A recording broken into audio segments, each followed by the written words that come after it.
Anarcofeminismo o nada. Edición Semilla Negra. Anarquismos 2018. Traducción de los textos en inglés por Concha Moral. ¿Se puede ser anarquista sin ser feminista? Autoría de Caroline Greiner. Sed pues abierta y enteramente anarquistas, y no un cuarto, un octavo o un 16avo de anarquistas, del mismo modo que se es un cuarto, un octavo o un 16avo de agente de cambio. Cita de Joseph de Jacques a Proudhon. Machista, pero anarquista. Hemos podido leer en un artículo titulado La cadena o las bragas, firmado por el grupo libertario de Ivry, las siguientes palabras a propósito de Proudhon. Se puede ser anarquista y defender el peor de los machismos. Fin de la cita. Es posible, pero lo que no dicen los autores del artículo es si tal declaración es legítima. Joseph de Jacques hace más de un siglo era más radical cuando interpelaba así a Proudhon, admirándolo por otra parte. Decía: no se considere anarquista o séalo hasta el final. Fin de la cita. Me parece interesante hacer un breve viaje al siglo XIX con el fin de ver cuáles serán por entonces los vínculos entre anarquismo y feminismo. En efecto, si la misoginia de Proudhon ha constituido durante mucho tiempo un referente para la clase obrera, se olvida muy a menudo que en esa época se elevaron otras voces que fueron comprendidas. Joseph de Jacques o André Liu respondieron a las tesis inadmisibles y no anarquistas de Proudhon. Demostraron hasta qué punto los ámbitos políticos y privados estaban indisociablemente ligados y afirmaron que no se puede uno considerar anarquista si no es feminista. Me parece importante recordar estos viejos debates de hace más de un siglo porque, si con frecuencia nos lamentamos que los anarquistas hayan sido eliminados de la historia oficial, olvidamos también decir que las y los anarquistas feministas formaron parte de la historia del anarquismo. Los vínculos entre feminismo y anarquismo en el siglo XIX. Si sobre la cuestión del feminismo los anarquistas del siglo XIX han estado por detrás de sus ideas revolucionarias, y si siguiendo a Proudhon se oyeron numerosas declaraciones antifeministas en los medios revolucionarios anarquistas o socialistas, existe no obstante una corriente feminista que se opone en el seno mismo del anarquismo a la ideología dominante. Se puede considerar que nace con Joseph de Jacques, que se enfrenta a Proudhon en el tema de los derechos de las mujeres.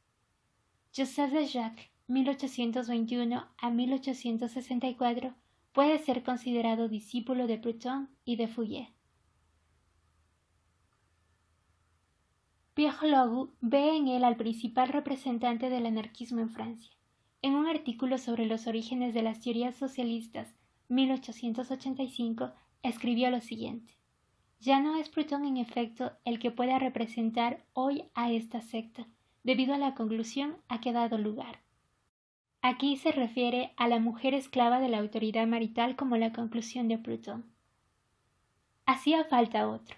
El estandarte de la libertad está hoy en manos de uno de sus discípulos, de un anarquista mucho más en serio que él.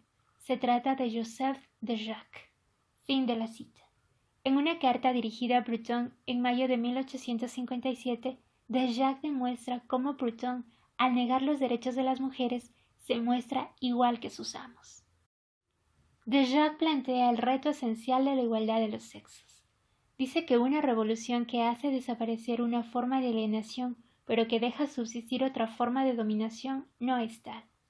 La familia que defiende Proudhon, basada en el orden patriarcal, concede al patriarcado lo mismo que el gobierno representativo es para la mayoría absoluta. Fin de la cita. La esclavitud de la mujer tiene consecuencias a la vez directamente políticas. Hablamos aquí del principio de autoridad absoluta, y morales. Del mismo modo que ningún hombre puede ser libre sin que lo sean los demás, ningún ser masculino podrá considerarse independiente mientras mantenga a las mujeres en situación de inferioridad, porque quien ha sido amamantado por una esclava tendrá sangre de esclavo en sus venas.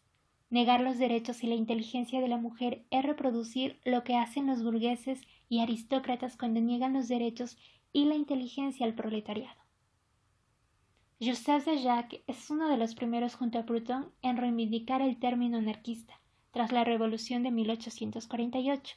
De origen popular y autodidacta, elaboró y publicó él solo El libertario en el exilio.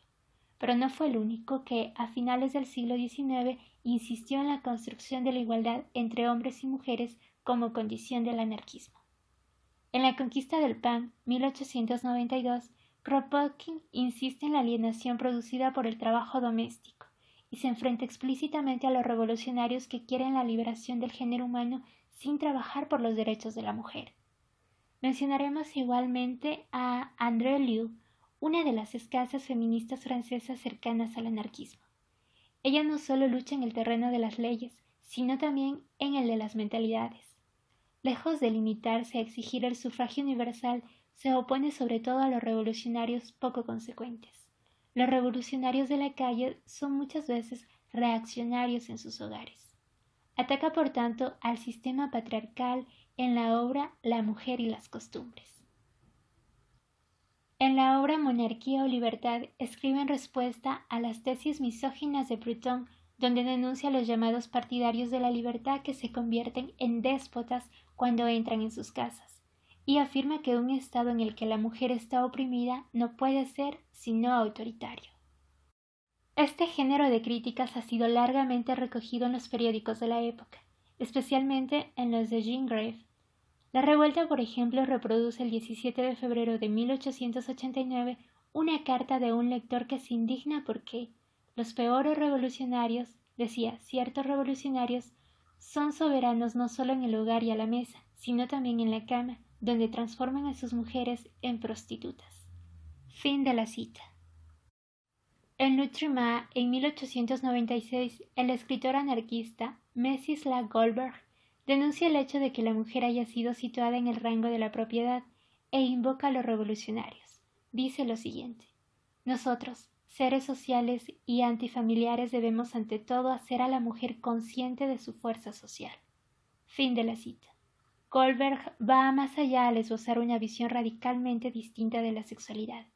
A diferencia de otros colectivos poco inclinados a abordar los problemas de la vida sexual, los anarquistas consideran a menudo la liberación sexual como parte de la emancipación integral del individuo. En sus cartas a Alexis, Historia sentimental de un pensamiento, podemos leer en el capítulo titulado Del amor lo siguiente: el amor es el sentimiento que una voluntad extraña nos da de nuestra propia voluntad.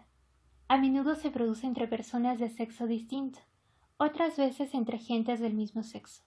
Eso importa poco en el fondo. Yo creo que hombre y hombre o mujer y mujer pueden también formar una unidad. Es ridículo creer que toda división de la materia viva establece contradicciones. Fin de la cita.